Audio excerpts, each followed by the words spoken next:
to leave you soon. If I'm to make the most of life on Earth, I'm afraid I'm going to have to skip town. While I've had plenty to keep myself entertained, this body just isn't suitable for a run-in with the police. It's only a matter of time until some nosy neighbor thinks to pick up the phone. With the humidity over the last few days, Mummy and Daddy are already pretty ripe. Here's something you have to understand. Hell is a big place. I've given you fair warning about a few of the locations I myself have run into, and that will have to do. Even if I wrote a library's worth of novels solely dedicated to mapping out the distinct locations within this, I still couldn't tell you everything about the city. What I can do is give you a bit of information about some of the damned. The Slaughterman. Take a moment to think about all the celebrities you know. How many of them do you reckon would do well in this? Not many, I'll wager. Perhaps none. Fame and fortune on Earth doesn't count for shit when you're dead. Very few people are strong enough, mean enough, and downright psychotic enough to earn a reputation in hell. Those few who have what it takes are people you never want to meet. The Slaughterman is one of hell's legends. A huge bearded man with foul teeth, bloodshot eyes, and foam on his lips. Rumor has it that the day he first emerged from a birthing sack, he was unlucky enough to land at the feet of a slaver tribe. Well, those tribesmen chuckled to themselves and readied their clubs and whips, only too happy to take some fresh meat captive. Outnumbered 12 to 1, naked, unarmed, and brand new to hell, most people wouldn't stand a chance. If you believe the stories, the Slaughterman shrugged off the clubs battering against him and the whips cutting into his flesh as though they were insect bites. He picked up the first slaver, put his hand into the man's mouth, and pulled his jaw right out of his skull. He moved on to another, then another, tearing them apart with his bare hands until the survivors turned and fled. Nobody knows for sure who he was in life. I've heard theories though. The most popular one being that he was the berserker of Stamford Bridge. Supposedly, a single Viking held up the English army single-handedly. It didn't matter that he could never win, that he was outnumbered, that his enemies had better weapons and armor. He stood on that bridge and he fought. By the time he was brought down, he killed no less than 40 men. I don't know how true any of this is. I've never seen the Slaughterman for myself, and I don't fucking want to. What I can tell you for sure is that people don't become legendary in hell without good reason. I'd guess that the only one who knows the truth is the Slaughterman himself, and he isn't saying anything. Since the day he arrived in hell, he's only spoken once. The fleeing slavers heard it as the Slaughterman tore their tribe apart. Naked, bloody, surrounded by corpses, the Slaughterman looked up to the storm-racked sky and bellowed a single word. Valhalla!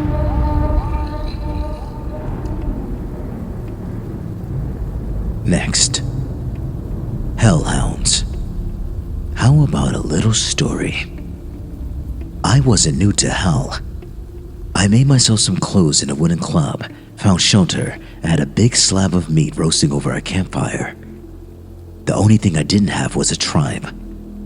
The area I'd been birthed in seemed slummy even for this. All half-collapsed hovels and mud huts. Iron was scarce, barely enough to make myself a water bowl. All in all, not a good spot for a tribe. My plan was simple enough. I'd have a decent meal, carve myself a shiv or two in case I lost my club, then find somewhere more or less dry to sleep. After that, I set out to look for a tribe. Even the mildest tribe initiations result in a few scars and a broken nose, so I wanted to be as well rested as I could be. Sleep in hell is both vital and dangerous.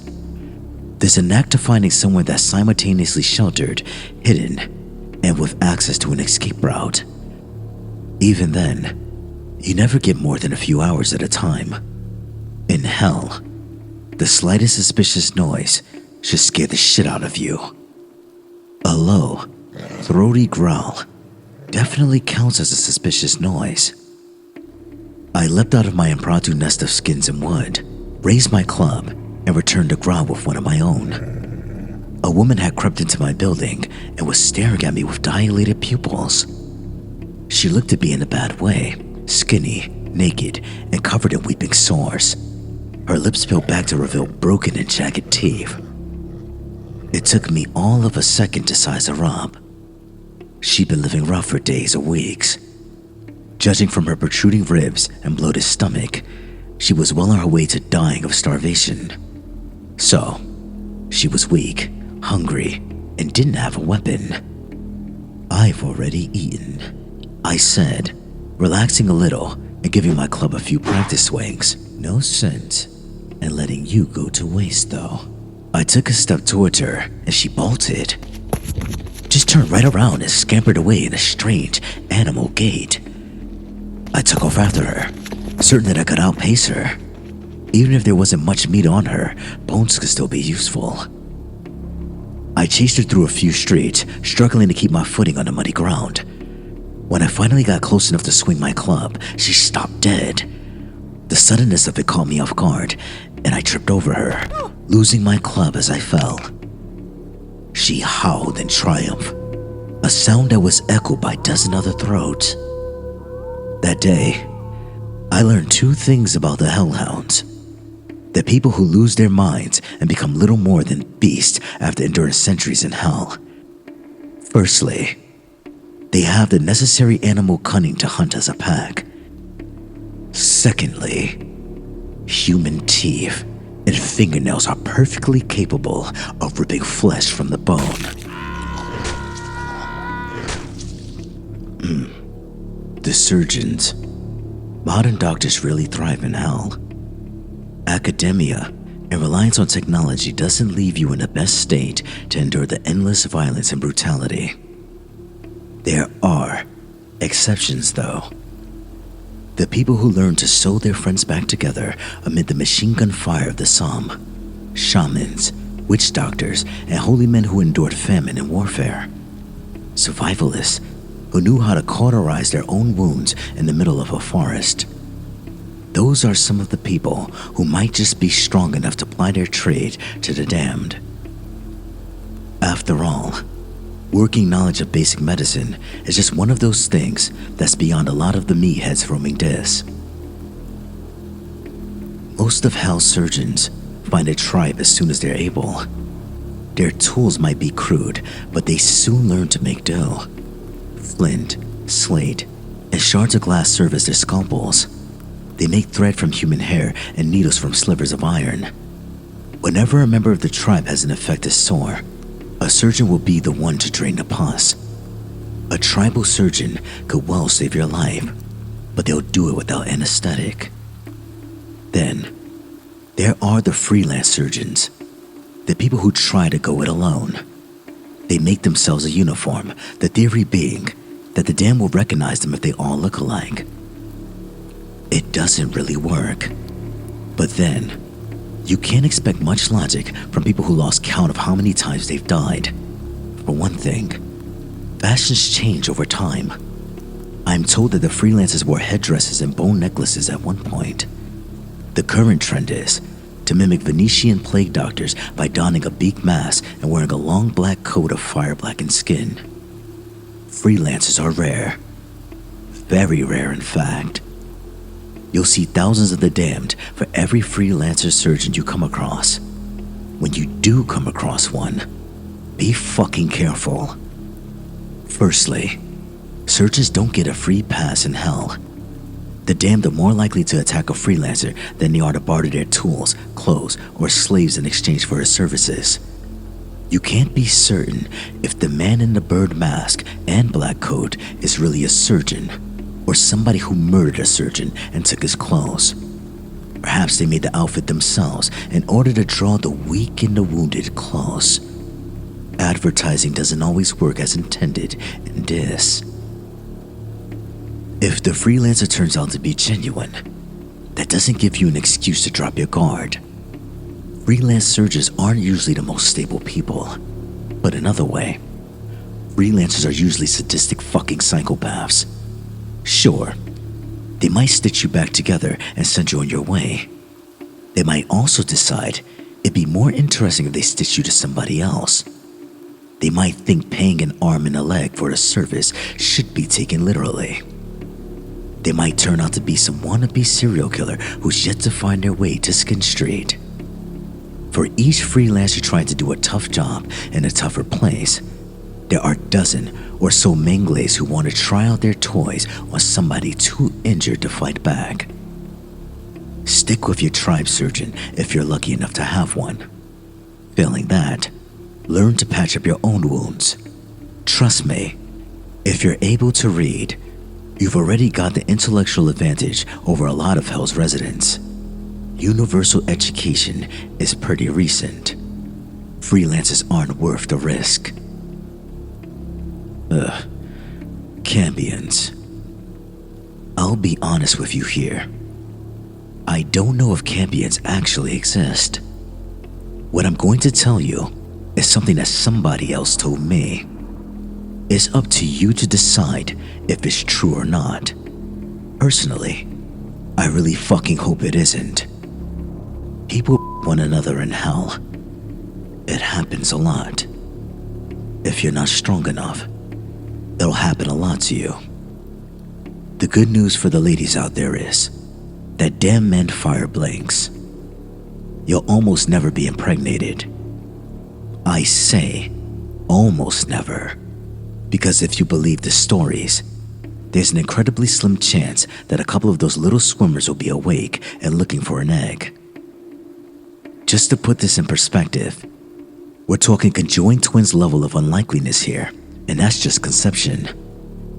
The chances of a pregnant woman surviving the full 9 months in hell are probably conjoined triplets level of unlikely. You're talking about a perfect storm of beating the odds here. But this is eternity. A monkey randomly mashing keys on a typewriter will eventually produce the complete works of Shakespeare if it goes at it for an eternity. The result of that perfect storm, of those monkeys with their typewriters, is a Cambion. A child conceived, born in hell.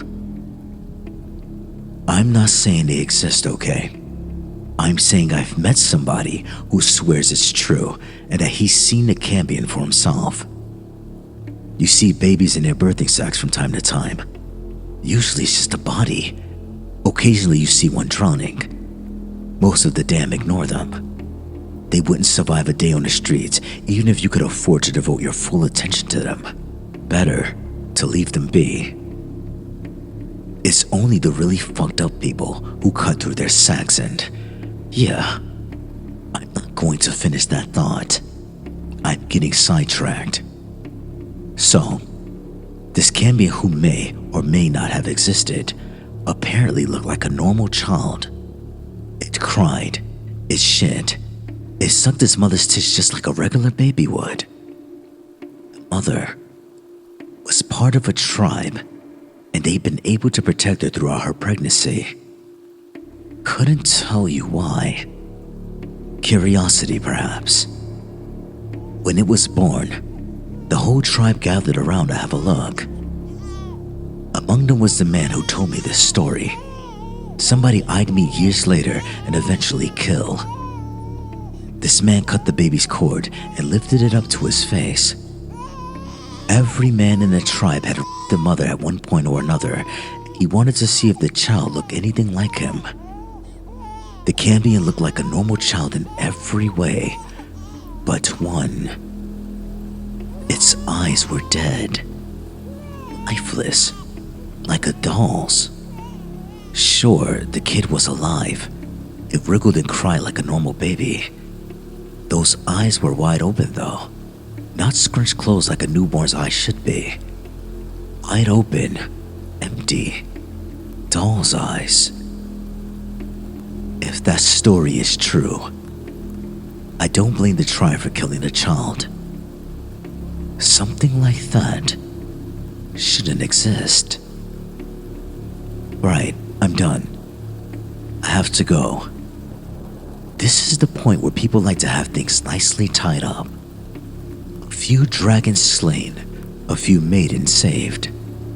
At the very least, you could expect some kind of moral lesson to think over. I think that, in this case, that sort of thing is missing the point.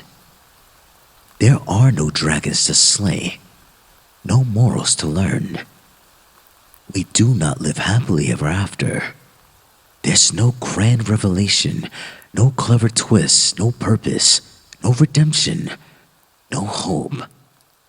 There's only eternity among our kind. This concludes our story. Thank you for listening. I hope you enjoyed the content. Please like, comment, and subscribe, and I'll see you in the next video. Bye.